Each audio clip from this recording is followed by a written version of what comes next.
오늘 주시는 하나님의 말씀 우리 함께 봅니다. 마태복음 23장 37절부터 24장 2절까지입니다. 마태복음 23장 37절서부터 24장 2절입니다. 우리 모두 자리에서 일어나 하나님의 말씀 받도록 하겠습니다. 제가 받들어 읽겠습니다. 하나님의 말씀 들으시기 바랍니다.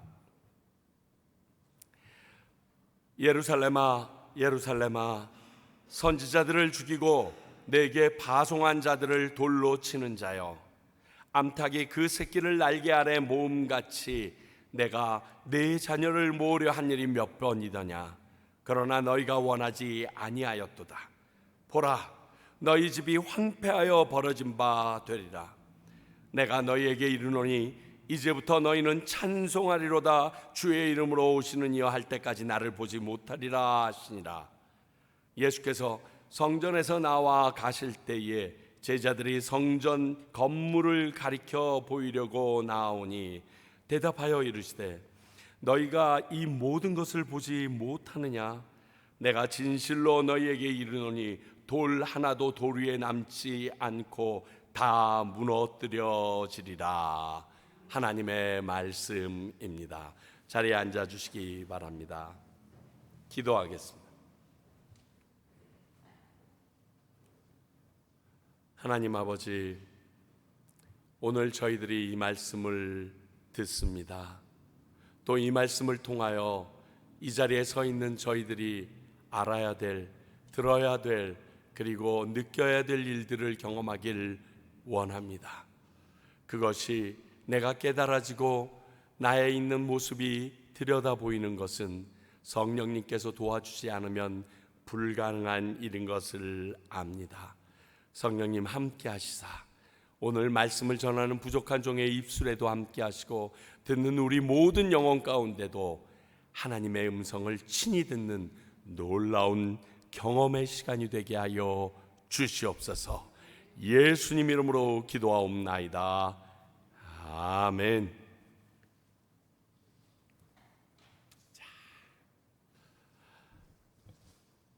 오늘 본문은요, 예루살렘의 악함에 대해서 예수님께서 너무너무 탄식하시고 또 회개하지 않는 그들에게 임할 심판에 대해서 예언하신 말씀이 오늘 내용들입니다. 우리는 지난 마태복음 23장을 통해서 화 있을진저 7개 바리새인들과 서기관들에게 하셨던 말씀을 들었습니다. 가장 중심적인 내용은 외식하는 자야라는 말이었습니다. 그리고 그렇게 많은 이야기를 하셨는데 오늘 말씀을 보게 되면 결론적으로 너희들은 그 화 있을진저로 인하여 예루살렘 곧 이스라엘이 멸망하게 될 것이라는 선언입니다. 이게 결론이에요.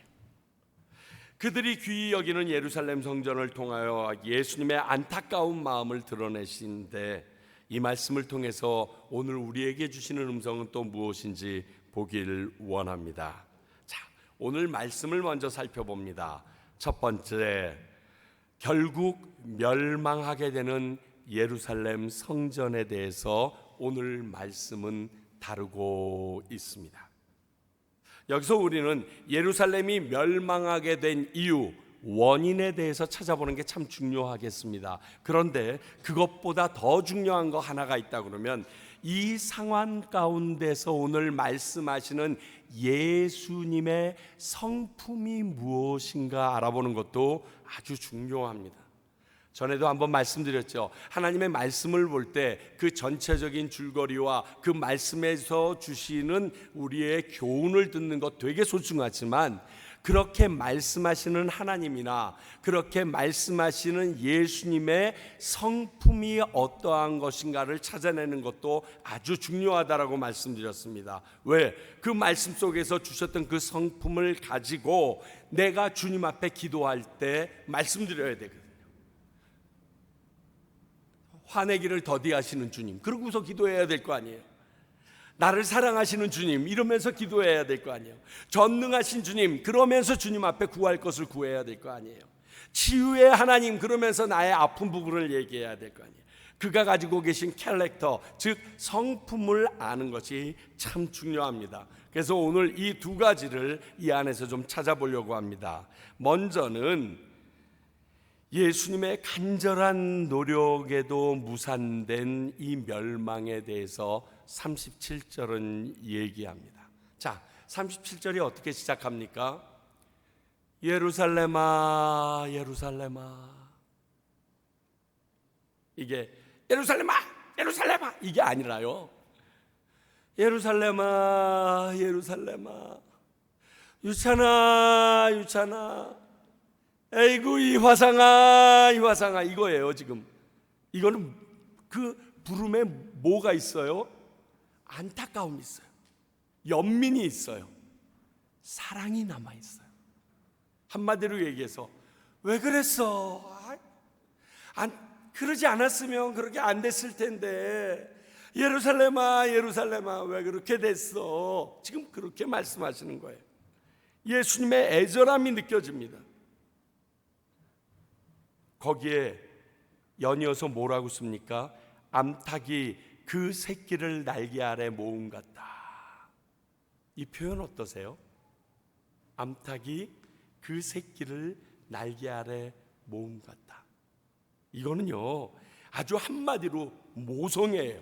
모성애인데 너무 절절한 모성애. 나는 보호하지 않으면 안 돼. 내 새끼들을 살리기 위하여 나는 내가 대신 죽더라도 그들을 품어야 돼. 지금 그 모습이에요. 가까운 데라도 선교지를 가게 되면 우리가 볼 수 있는 게 닭들이더라고요.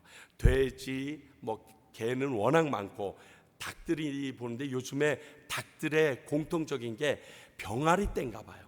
가는 데마다 병아리들이 그렇게 많아. 하다못해 신방을 갔는데 신방 열심히 막 말씀 전하고 계시는데 발 앞으로 진짜 손바닥 반만한 병아리가 다니니까 이게 밟힐까 봐 어쩔 줄 몰라 하는데 우리가 이렇게 외치기만 해도요 그냥 쏜살같이 엄마 닭 그 날개 밑으로 쫙 들어가요.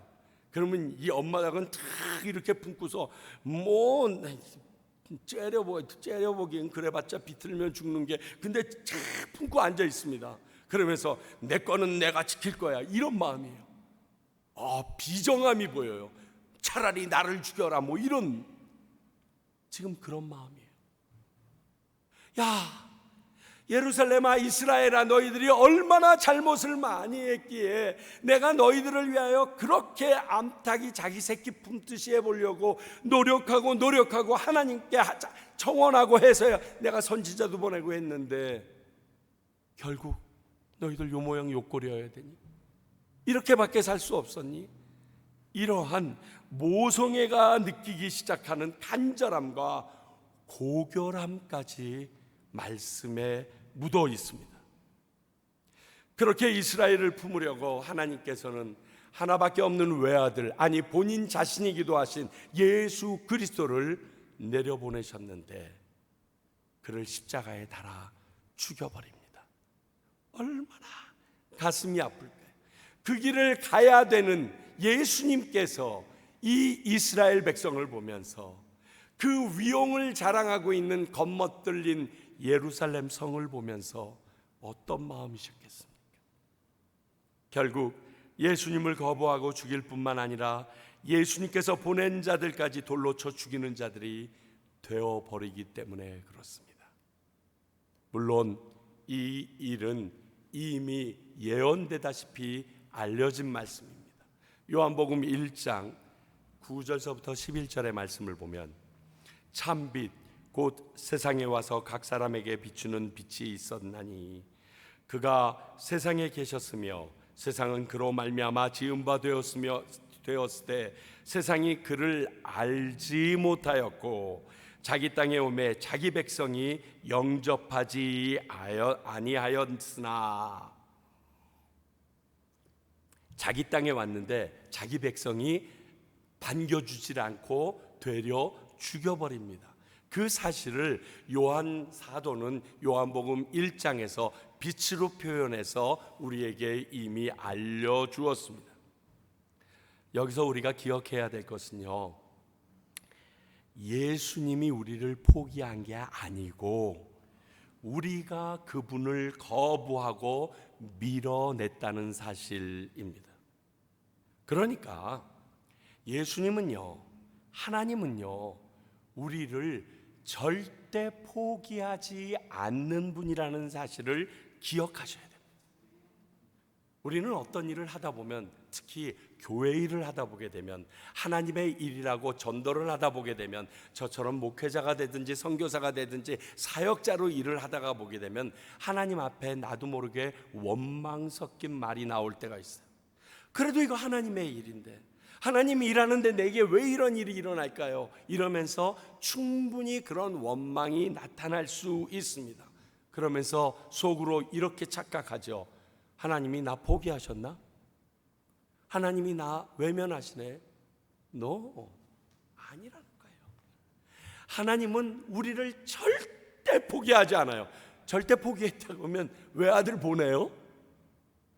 그때 손 씻고, 그때 이스라엘처럼 모세에게 말하듯이 나 이거 싹 치워버릴게, 그리고 너부터 시작하자 이러시겠지. 안 그러셔요. 이게 뭐냐? 이 십자가가 우리에게 주는 의미가 나는 너 포기 절대 못한다 이거예요. 우리를 포기하지 않는 이 하나님이 우리가 기억나야 그분을 붙잡고 기도하죠. 그분에게 예배드리죠. 그분에게 한탄할 수 있죠. 그분에게 다가가려고 우리가 희망을 가질 수 있죠. 이걸 기억하셔야 돼요. 그분은 우리를 버리지 않습니다. 마지막 끝순간에도 십자가 위에 같이 달렸던 강도 중에 하나까지 살려내시는 마음으로 우리를 포기하지 않으시는 분입니다. 기억하십시오. 예수님의 성품은 이런 우리를 기다리고 회복시키기 원하시는 분입니다. 우리가 잘 아는 대로 탕자의 비유 있잖아요. 탕자의 비유를 보면 그 탕자의 비유에서 아버지가 하나님이라고 표현되어 있습니다. 하나님 아버지라고. 근데 그 하나님 아버지가 어떤 모습을 취하고 있습니까? 아들이 나갔습니다. 집 나간 아들이 나가자마자 그 다음 날서부터 아버지의 출근 장소는 어디죠? 동구 밖이에요. 상거가 아직 먼데 동구 밖에서 출근합니다. 그래서 주인님 밥 드세요 하고 아무리 찾아도 없어요. 동구 밖에 계시던데 점심 드세요. 야야야야, 네가 좀 가지고 오면 안 되겠니? 내가 잠깐 들어간 사이에 그놈이 오면, 그놈이 왔다가 아무도 없는 걸 보면 서운해서 또 도망갈 수도 있으니까 내가 여기서 지켜야 되니까 좀 가지고 오지 않을래? 저녁이 늦었어요. 들어가요. 야야야, 아직도 어슴풀에 사람이 보인다. 야, 저녁 늦게 몰래 오다가 그냥 아무도 없다고 생각해서 낙심해서 가면 어떡하니? 내가 기다리고 있다가 그놈 딱 잡아서 데리고 들어가야 되지 않겠니? 그게 우리 하나님 아버지의 마음, 그게 예수님의 마음이에요. 그러니 우리 포기하시겠어요? 우리는 한 번 잘못하면 내가 다른 사람을 용서 안 하기 때문에 하나님도 당연히 안 하실 거라고 믿고 팽 돌아서는데, 걱정하지 마세요. 여러분들이 7번씩 70번을 해도 그분은 동구 밖에서 기다리고 계십니다. 그리고 우리가 나타나면 내 새끼 지금 왔니?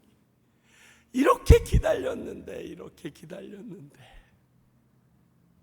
개구리 소년 아세요? 개구리 소년. 수십 년이 넘도록 그 부모들이 기다리고 있는 그 개구리 소년. 그 아이들이 오늘이라도 방문을 열고 뛰어들어올까 봐 그 부모들이 집을 이사가지 못하잖아요. 그 집을 잊어버릴까 봐 주변이 다 바뀌어도 색깔도 못 바꾸고 그냥 그대로 그 문 빼놓고 있잖아요. 애들이 못 찾을까 봐. 이게 우리 주님이세요. 그렇게 이스라엘을, 그렇게 예루살렘을 사랑했는데 결국 너희들이 무너지고야 마는구나 하는 한탄이 나옵니다. 38절을 보면 그 한탄 이후에 특별한 표현이 나오는데 예루살렘을 너의 집이라고 말씀하십니다. 자, 보라, 너희 집이 황폐하여 버려진 바 되리라. 여러분, 예루살렘은요 성전이에요. 성전은 다른 말로 하나님의 집입니다. 그래서 성전 정화 사건 때 예수님께서 뭐라고 얘기하십니까? 하나님의 집은 만민이 기도하는 집이라 일컬음을 받기를 원하였는데 너희들이 강도의 구렬로 만들었다고 극대노하십니다. 그러니까 예수님께서 예루살렘 성전을 지칭하려면 나의 집 내지는 내 아버지 집 이렇게 말해야지 맞는 거죠. 근데 오늘 얘기합니다. 너희 집. 그건 나랑 상관없다예요. 그러니 예수님은 이미 이 모든 것에 대해서 내려놓으신 듯합니다. 사실 우리 마태복음 16장에서 이미 예수님의 또 다른 선포를 보았습니다. 예수님께서 마태복음 16장에 베드로의 주는 그리스도요 살아계신 하나님의 아들입니다라는 그 고백을 듣고 뭐라고 얘기하십니까? 바요나 시몬아 내가 복이 있도다. 이를 알게 하신 이는 하늘 아버지로다. 내가 내 위에 즉 너의 그 믿음의 고백 위에 내 교회를 세우리니 이렇게 합니다. 그래? 예루살렘은 글렀어. 이스라엘을 내 백성 삼으려는 것도 이제 뒷물이야. 나는 이제 그 믿음을 외치는 자 위에 내 교회, 내 성전 따로 세우겠어. 이미 선포하셨어요. 사실. 그렇기 때문에 오늘 너희 집이라고 말씀하시는 이 부분은 하나님과 상관이 없다라는 의미가 됩니다. 더 이상 내 집이 아니기 때문에 그곳에는 하나님이 거하지 않고 떠나셨다라는 의미가 된다는 거예요. 이거예요. 예루살렘 성전에 하나님을 위하여 열심히 예배드리는데 하나님은 거기 안 계셔.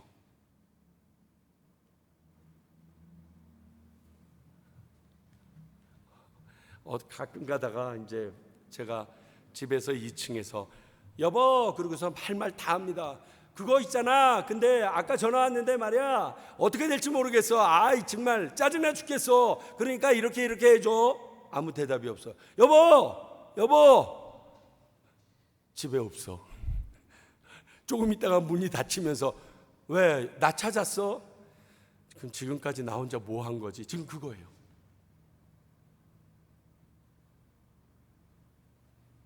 소름 끼치지 않으세요? 이거를 생각해 보세요. 성령님이나 예수님이 없는 교회, 그 교회 필요할까요? 그러면 여기서 지금 우리가 드리고 있는 예배는 만약 예수님이 이곳에 임재해 있지 않다면, 성령님이 함께하지 않다면 누구한테 드리는 거죠? 결국 이런 예루살렘 성전이 황폐해지는 것은 당연하고요. 이스라엘과 함께 세상의 힘에 멸망하는 것은 수순이에요. 수순. 그렇지 않겠어요? 하나님께서 니네 교회라고 얘기하게 하지 마세요. 내 교회에 있는 내 사랑하는 자녀들아 라고 얘기하게 해야 되지. 야 니네 평강교회, 이 말 들으면 우리 여기서 지금 예배 드릴 필요도 없고요. 우리가 하는 찬양이나 모든 행위 자체가 전혀 무의미한 겁니다. 이거 기억하셔야 돼요. 지금 이들은 그들만의 리그를 하는 거예요. 자기네들끼리 노는 놀이터예요. 그러니 멸망할 수밖에 없죠. 무너지리라 하세요. 잊혀지리라 하세요. 근데 오늘 24장 1절 2절을 보면요, 1절에 이렇게 쓰여 있습니다. 예수께서 성전에서 나와 가실 때에 제자들이 성전 건물을 가리켜 보이려고 나오니 사실 무슨 말씀인지 너무 고어체로 써 있어서 잘 모르겠는데 이걸 번역본, 새 번역본으로 보니까 이런 의미예요. 예수님께서 그 성전에서 나와서 길을 가시는데 멀리쯤 오니까 예루살렘 성전 전체의 그림이 보이기 시작했겠죠. 왜?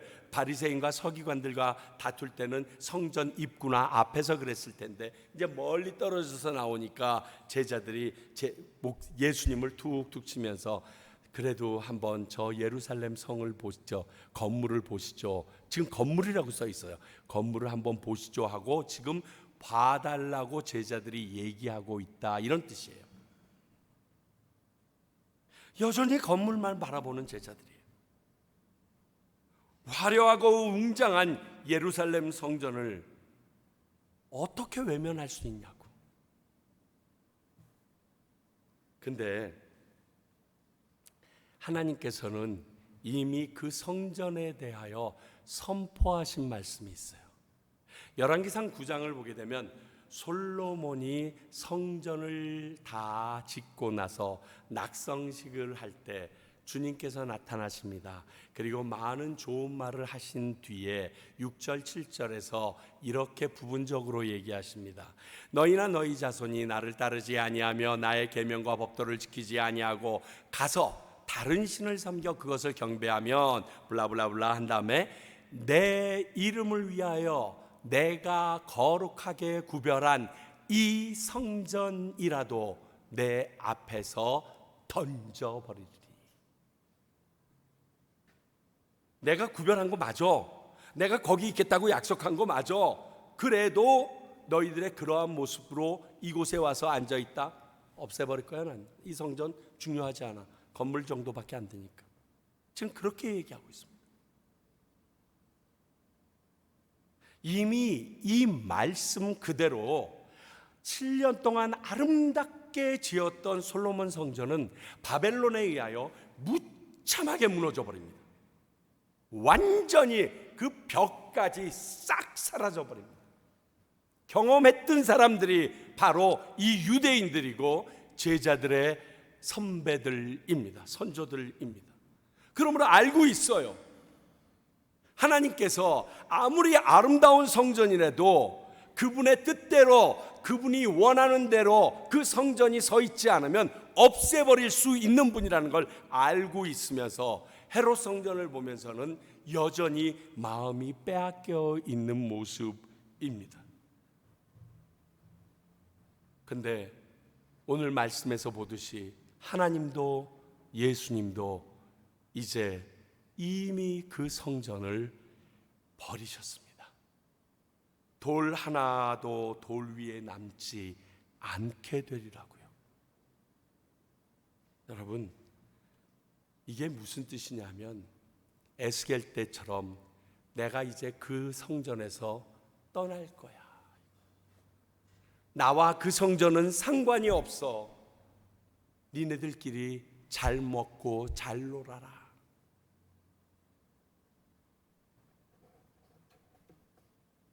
오늘 말씀이 이렇게 하여 완전히 무너져 버릴 그러한 성전에 대해서 이야기합니다. 돌 하나 위에 돌 하나도 없다고 그랬는데 여러분 예루살렘 성지순례 한번 꼭 가보시면 좋겠어요. 가보시면 진짜 돌 하나 위에 돌 하나도 남지 않고, 물론 한쪽 벽에 일부는 남아 있어서 여러분들이 잘 알고 있는 통곡의 벽이라는 게 남아 있는데 그 통곡의 벽도 사실 성벽이라고 얘기할 수는 없거든요. 왜?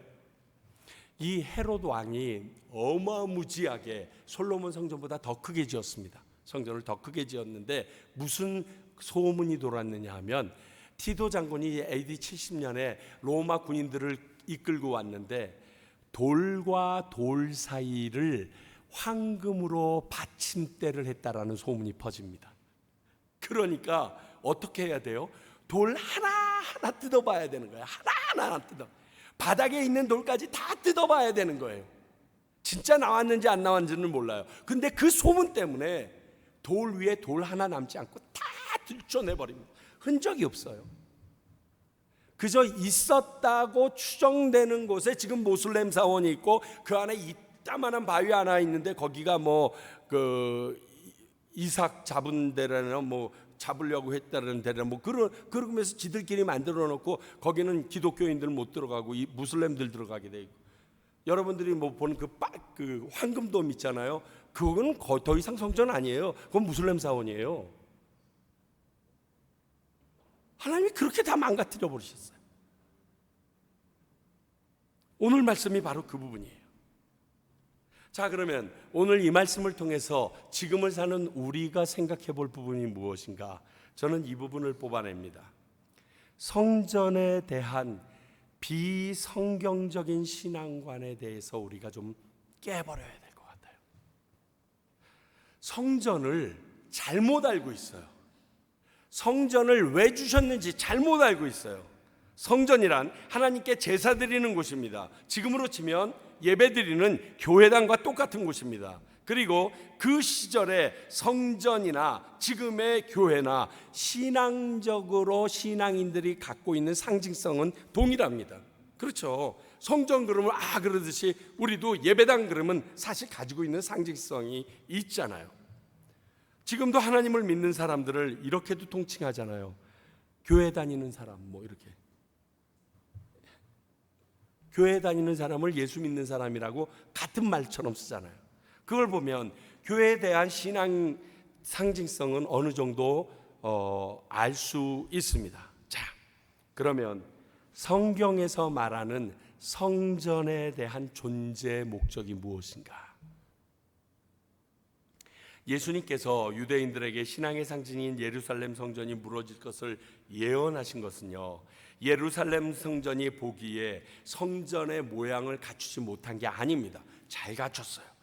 뿐만이 아니라 그곳에서 항상 드려지던 제사도 제때 잘 드려지고 절기의 모임도 제대로 잘 갖춰지고 있었습니다. 즉 성전의 기능이 유지되는 것처럼 보입니다. 그런데 결정적으로 하나님께서 왜 성전을 지으라고 하셨는지 그 성전의 존재의 목적은 상실되어 버린 것을 발견한 겁니다. 존재의 목적이요, 여러분 상실되어져 버리면 그 상실된 그 존재물은 버려지게 됩니다. 예를 들어서 이 컵을 물컵으로 사용하려고 그랬는데 깨져 버렸어요. 뭐 어떻게 해요? 버려야죠. 똑같습니다.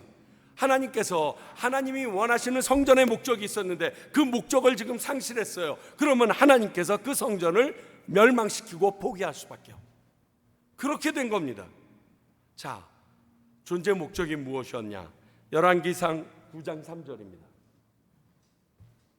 여호와께서 그에게, 여기서 그는 솔로몬입니다. 첫 번째 성전을 지은 자니까요. 그에게 이르시되 내 기도와 내가 내게서 내 앞에서 간구한 바를 내가 들었은즉 나는 내가 건축한 이 성전을 거룩하게 구별하여 내 이름을 영원히 그곳에 두며 내 눈길과 내 마음이 항상 거기에 있으리니. 성전의 존재 목적이 뭐예요? 아주 간단해요. 기본 개념, 그 정체성은요, 하나님이 거하시는 곳이에요. 하나님을 만나는 곳이에요. 이것은 교회도 똑같습니다. 그렇지 않아요? 이곳에서 우리가 하나님을 만나는 것이에요. 하나님을 경험하고 그분과 함께 아름다운 대화를 나누는 곳이에요. 호흡하는 곳이에요. 하나님이 우리가 잘하는가 보려고, 또 우리가 드리는 제물 냄새나 맡으려고 성전 지은 거 아닙니다. 결국 그 성전에서 우리를 만나시고 함께 하시기 위하여 만드셨어요. 온 세상 어디나 계시지만 우매한 우리 인간들이 도저히 그 하나님을 경험하거나 느낄 수 없기에 우리를 위하여 시청과 교육처럼 만들어주신 게 성전이에요. 교회도 마찬가지고요. 그런데 우리가 오늘 이스라엘 백성들을 보면 그 부분은 없어져 버린 거예요. 지금 교회도 성전은 아니지만 존재 목적은 동일합니다. 여러분 기억하셔야 돼요. 그래서 요한계시록 2장을 보게 되면 쭉 7개 교회를 나누는데 첫 번째인 에베소 교회가 나옵니다. 에베소 교회가에게 이렇게 말씀하시죠.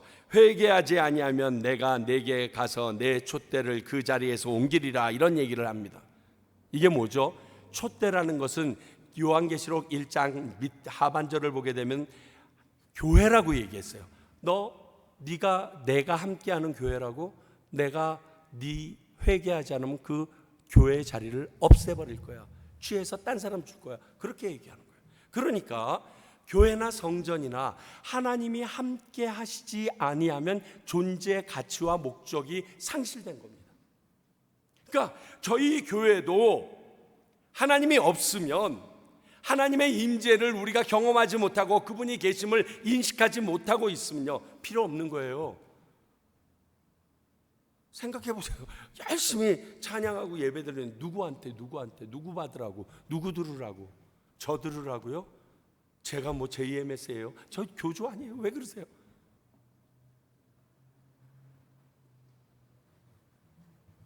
그렇습니다.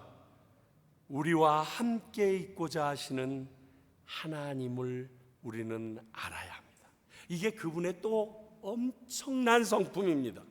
너무 중요한 성품입니다. 그러니까 하나님께서 사람들을 성전을 지으라고 한 것이 하나님께서 돌로 지은 성전이나 이 시대의 화려한 그러한 교회당 안에 거하시기 위해서 지으라고 했다기보다는 하나님께서 원하는 사람 안에 거하셔서 그들과 함께 있고 싶은데 그걸 형상화할 방법이 그것밖에 없었던 거예요. 자, 성전 이전에 우리가 요즘에 보고 있는 성막이 있습니다. 성막에 있을 때 이렇게 얘기하십니다. 모세에게 앞으로 내가 성막에서 너와 만나리라. 하나님이 만나고 싶어서 그것을 보여주기 위해서 해주신 것이에요. 시온산에서 얘기하시던 하나님께서 그 성막이 시작되고 나자 매일 성막으로 출근하는 그 모세를 성막에서 만나주시고 그곳에 구름 기둥이 피면 모든 이스라엘 백성이 문 밖으로 나와서 다 서 있었다라고 성경은 기록하고 있습니다. 하나님의 임재를 그분은 너무너무 원하셨던 것입니다. 그러므로 그곳이 어디든 그 안에 하나님이 거하실 때 비로소 성전이 된다는 사실을 우리에게 알게 하시려 지은 게 성전이에요. 그런데 그게 교회인데 여기 자꾸만 헷갈립니다. 그래서 고린도전서 3장 16절은 이렇게 얘기합니다. 너희는 너희가 하나님의 성전인 것과 하나님의 성령이 너희 안에 계시는 것을 알지 못하느냐? 자, 구주가 아니면, 성령이 아니면 예수님을 주라고 시인할 수 없다라고 성경은 얘기했습니다. 그러니까 우리 안에 이미 성령이 계신 겁니다. 내 안에 성령이 내 주에 계시면 이곳은 이미 그분의 성전인 것입니다. 여러분 한 사람 한 사람이 성전이며 여러분 한 사람 한 사람이 교회가 되는 겁니다. 이 개념이 제대로 안 잡혀 있어요. 성경적인 개념이 잘못 잡혀 있어요. 성령의 시대를 사는 우리들도 이 말씀으로 하나님이 거하시는 내 안이 교회이며 성전이라는 사실이 확실해졌는데 말입니다. 그런데 당시 유대인들은 이런 성전의 존재 목적은 상실한 채 하나님이 없는 건물에서 지들끼리의 놀이를 하고 있었던 거예요. 그러니까 하나님의 입장에서 니들 뭐 하냐? 아유, 잘들 논다. 그렇게 하고 지금 비껴 지나가시는 거예요. 우리 교회 와서 그러시면 어떻게 하죠? 그게 제일 두려워요. 뭐 남이야 어떻게 됐든 열심히 막, 야, 너희 교회도 교회였냐? 그 말 들을까 봐 무서워. 기억하십시오. 우리와 함께 하시기 원하셨던 하나님의 이 성품은요, 에덴 동산서부터 있었던 겁니다. 에덴 동산에 모든 것을 창조하시고 마지막에 사람을 지으십니다. 그리고 자신의 생기를 불어 넣어 주십니다. 그리고 이마고데이, 하나님과 동일한 형상으로 지음을 받습니다. 대화가 되게 하겠다는 거예요. 서로 공유하며 살 수 있는 수준이 되게 하도록 우리 인간을 만드셨다는 겁니다. 그리고 아담과 함께 어울렸던 일들이 성경에는 기록되어 있지 않지만 죄 지은 다음에 아담아 아담아 부르셨던 그 사건을 앞으로 유추해 보면 죄 짓기 전에 매일매일 어떠한 일이 있을 것 같아요? 일을 다 마치고 막 아담이 오는데, 아담아 아담아 아담아 어딨어? 저 여기 있어요. 아 왜요? 아니 너무 보고 싶어서. 정말 하나님 짜증나게 왜 이렇게 사람 자꾸 찾는지 몰라. 오늘 피곤하단 말이에요. 왜? 그 이름 지으라고 그래서 갔더니 그 코가 긴 놈이 있어가지고 그 이름 짓기도 싫어서 그냥 코 긴 놈 그래서 코끼리 뭐 이렇게 지었어요. 아이고 잘했네. 많이 피곤해 보이는구나. 내가 만든 과일 중에 피로를 싹 삭히는 과일이 있는데 아니. 그걸 내가 어떻게 알아요? 이렇게 많은데. 내가 알려줄게. 빨리 가자. 우리 같이 가서 먹으면서 얘기하자. 이랬을 거예요. 왜? 많은 성경학자들이 얘기합니다. 에덴 동산의 그 하나님의 성품이 놓치지 못하고 붙잡고 있는 것이 다시 올 천국이라는 거예요. 천국이 그럴 거라는 거예요. 하나님께서 우리랑 같이 얘기하고 싶어서, 아이고 유찬아 왔구나. 유찬아 너 오는 거 너무 기다렸어. 너 그때 설교 골 때리게 하더라. 나 그런 뜻 아니었는데 뭐 이런 얘기하고 싶었던 거예요. 지금 기다리고 계시는 거예요. 우리에게 하고 싶은 얘기가 너무 많은 거예요. 야 사랑하는 내 딸아, 나 그때 네가 너무 힘든 거 알았어. 근데 너 때문에 죽을 영혼이 살았지 않냐? 막 이 얘기하고 싶으셔서 지금 위에서. 저는요 하나 확실하는 건데, 우리 하나님은요 수다쟁이일 수밖에 없어요. 일대 다루 덤벼야 되잖아요. 얼마나 하시고 싶은 얘기가 많겠어요. 우리에게 펼쳐놨던 그 많은 섭리와 계획, 이거 전부 다 걷어들이시려면 얼마나 많은 말씀을 하셔야겠어요. 그게 하나님의 성품이세요. 그런데 그분과 같이 있고 싶지 못하도록 끊어버려요. 얼마나 가슴 아프실까요? 자식들이 일 나갔다가 아니면 무슨 일 하고서 들어와요. 야 오늘 어땠니? 몰라. 문 탁 찍고 들어가서, 기분 어떠세요? 내가 옛날엔 몰랐는데 내 자식이 그렇게 하니까 기분 뒤지게 썰렁합니다. 이거 참 두들겨 팰 수도 없고 어떻게. 정말 정말 똑같을 것 같아요. 지금 시대도 그때와 별반 다르지 않게 동일한 우리의 신앙의 모습을 좀 보셔야 돼요. 많은 사람들이 착각하는데요, 지금 시대의 우리는 그때랑은 다르다는 착각이에요. 예를 들면 이러고 보십시다. 유대인들이 자신들의 행실이 경건하면 하나님의 백성이로 칭찬받을 거라고 생각해서 열심히 율법을 지킵니다. 지금도요 많은 성도님들이요 교회에 열심히 나옵니다. 심지어는 새벽 기도도 열심히 나옵니다. 교회 나와서요 그냥 꾸벅꾸벅 졸아요. 그래도 교회만 나오면 내가 하나님의 백성이 됐다라고 착각. 웃기지 마세요. 하나님 그렇게 안 생각하세요. 그건 여러분들의 착각이에요. 어떻게 그렇게 했어요? 어떻게 그게 예스가 되겠어요? 예루살렘 성전을 경건히 여기면 하나님이 기뻐하실 거라고 생각합니다. 지금도요 교회를 아름답게 꾸미고 좋게 지어놓으면 하나님이 기뻐하셔서 축복으로 많은 교인 보낼 거라고 생각하세요? 아니에요. 그렇지 않아요. 착각입니다. 어느 정도로 착각하고 있냐면, 교회 안에서는 될 수 있으면 나쁜 말도 안 하려고 그러고 나쁜 짓도 안 하려고 그러다가 차 타고 교회에서 딱 문 밖을 나가면 나쁜 짓 해도 된다고 생각해. 거기는 하나님이 없고 여기는 있고. 똑같아요. 그때 사람들이랑 지금 믿는 사람들이랑 너무 똑같아요.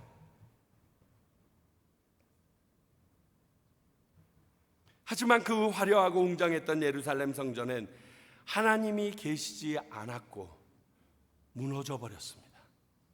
유대인들이 율법을 철저히 지키고 경건하고 도덕적이고 모범적이었지만 그 안에 하나님께서 원하시는 그 율법의 생명과 의가 빠져버렸기 때문에 그것을 인정받을 수가 없었던 거랑 똑같습니다. 지금도 교회가 아무리 번듯하고 좋은 음향시설 갖춰놓고 좋은 의자에 너무 편안하게 신학적 스펙이 쭉 목사님이 와서 말씀한다고 해도 그 교회는 그 안에 하나님의 생명을 소유한 사람이 없으면 소용없는 겁니다. 이 교회에서 제일 중요한 건요, 여러분 안에 살아계신 예수 그리스도의 생명이 자리 잡고 있느냐 아니냐지 나머지는 필요 없습니다. 그걸로 하나님께서 원하시는 교회인지 아닌지가 판가름되기 때문에 그렇습니다. 그런 사람이 모였을 때 교회, 예수님의 교회가 된다는 것을 모르면 모든 것이 거꾸로 된 거고 오늘 예루살렘 성전처럼 무너져 버릴 수밖에 없습니다. 그것이 오늘 예수님께서 예루살렘 성전을 향하여 말씀하신 본질입니다. 사랑하는 평강교회 성도 여러분, 우리도 예수님에게 이런 말 들어야 하겠습니까? 평강교회도 하나님의 영광이 떠나도록 방치해 두셔도 괜찮으시겠어요? 절대 안 됩니다. 절대 허락하시면 안 됩니다. 하나님과 함께 동행하는 것을 가장 기뻐해야 하는 저와 여러분이 되셔야 됩니다. 그래서 하나님이 혹시 가실까봐 그 뒤꿈치라도 꼭 붙잡고 당신과 함께 있는 것이 나에게 가장 큰 행복입니다 라고 고백했던, 진짜 성령님이 떠나는 걸 바들바들 떨었던 다윗처럼 그 모습으로 살아가야 됩니다. 그래야 이 평강교회도 그리고 우리도 하나님의 임재가 있을 수 있는 거룩한 교회요 성전이 되는 것입니다. 기억하십시오. 그분을 기뻐하십시오. 그분을 사랑하십시오. 그분과 함께하는 것을 두려워하지 마십시오. 기도하겠습니다. 하나님 아버지, 오늘 저희들이 이 말씀을 들었습니다. 그리고 또 이 말씀을 통하여 하나님께서 우리에게 주시는 음성을 헤아려 봅니다. 주여, 우리로 하여금 그 하나님의 뜻을 제대로 지켜내며 내 삶 속에서 잊지 않고 살아가는 당신의 백성 되게 하여 주시옵소서. 한 영혼 한 영혼이 하나님의 거룩한 성전이요 교회로 살아가게 하여 주시옵소서. 예수님 이름으로 기도하옵나이다. 아멘.